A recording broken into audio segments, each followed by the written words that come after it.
తెలిసి కావాల్సుకొని మోసం చేసేటోడే రేవంత్ రెడ్డి. మళ్ళీ ఆయన చాలా నిజాయితీ గల మోసగాడు, ఆయన తప్పు కాదు, చాలా నిజాయితీ గల మోసగాడు రేవంత్ రెడ్డి. ఆయన ముందే చెప్పిండు, ప్రజలు మోసం చేసేటోళ్ళకే నమ్ముతారు, గొర్రె కషాయాన్ని నమ్ముతుంది అని చెప్పి ఆయన చెప్పి మోసం చేసేటోళ్ళకి నమ్ముతారు కాబట్టే నేను మోసం చేస్తున్నాను కూడా చెప్పిండు. అది కూడా టీవీలలో ఉన్నది, యూట్యూబ్లో ఉన్నది, మీరు చూసుకోవచ్చు. మరి గద్దెనెక్కినాక 2 సంవత్సరాలలో ఏం చేసినాయా కాంగ్రెస్ వాళ్ళు అంటే ఒకటి మాత్రం చేసిరు. ఒక కొత్త ఇల్లు కట్టలే, ఒక ఇటుక పెట్టలే, హైదరాబాద్లో కనీసం పొక్కలు కూడా ఉడుస్తలేరు రోడ్ల మీద. కానీ ఒక్కటి మాత్రం పొక్తాగా చేస్తున్నాడు. ఏం చేస్తుండు? గరీబోళ్ళ ఇండ్లు ఎక్కడుంటే అక్కడికి మాత్రం బుల్డోజర్ మాత్రం పంపిస్తున్నాడు. మీకు కారు కావన్నా బుల్డోజర్ కావన్నా 2 ఏళ్ళు అయిపోయి ఏం పత్తలేవు, ఏం సంగతి, ఎప్పుడు ఇస్తావు పైసలు అంటే ఏమంటున్నారు కినా రేవంత్ రెడ్డి? ఏం చేస్తారు బా మీరు? నన్ను కోసుక తింటారా? నేను ఇయ్యపో గింత కుల్ల మాట్లాడుతున్నా. ఆయన చూసిర్రా మీరు?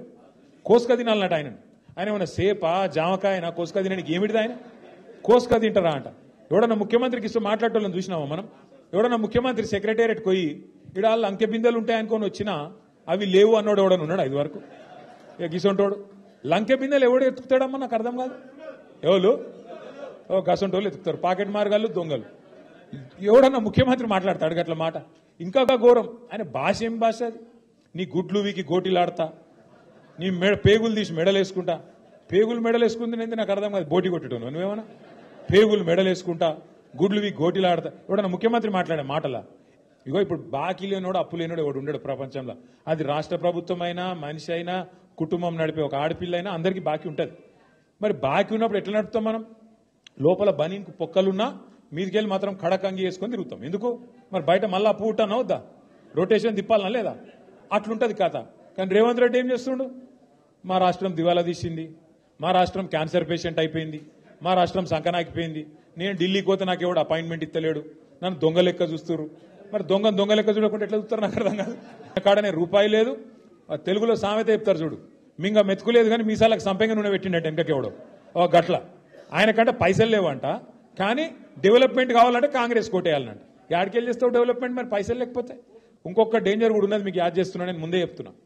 కాంగ్రెస్ వాళ్ళు లంగలు ఈ 2 ఏళ్ళు ఫుల్ పైసలు సంపాదించారు రేవంత్ రెడ్డి.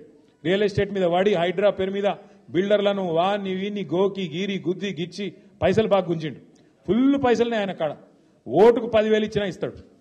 మీరు ఏం చేయాలి ఎరికైనా? షేక్పేటలో అయినా మంచి సీక్రెట్ చెప్తాను, ఇన్నూరు జర జాగ్రత్తగా ఇన్నూరు. ఇది ఒక్కటి అక్క జర ఫోన్ పెట్టి నీకు దండం పెడతా. మీ ఆయన మంచిగానే ఉన్నాడు ఫోన్ పెట్టి.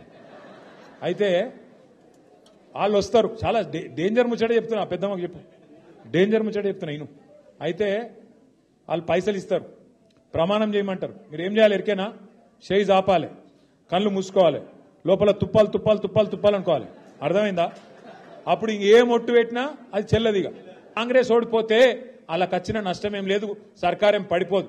కానీ ఈ ఎలక్షన్లో గట్టిగా కడుపులోకి వెళ్ళి గుద్దితే కాంగ్రెస్ వాళ్లకు బుద్ధి వస్తుంది. ఓటు ఎటు గుద్దాలే? ఓటు ఎటు పడాలి? కారు గుర్తే. పొరపాటున మళ్ళా హాత్ పార్టీ కొట్టేస్తే మళ్ళీ హాతిస్తారు. ఇక పువ్వు పార్టీకి ఇస్తే ఇక మీకు తెలుసు, అది పూజకు పనికిరాని పువ్వు. అది అర్థమైందా? ఆ పువ్వు పార్టీ పూజకు పనికిరాని పువ్వు, అది మన రాష్ట్రానికి పనికిరాని పార్టీ. అది ఎంత మాత్రం పనికిరాని పార్టీ. మనకు రూపాయి పని చేయలేవాడు, రేపు చెయ్యడు కూడా. అందుకే మళ్ళొక్కసారి హైదరాబాద్ ఉరకాలంటే, తెలంగాణ ముంగట పడాలంటే మళ్ళా కేసీఆర్ గారు ముఖ్యమంత్రి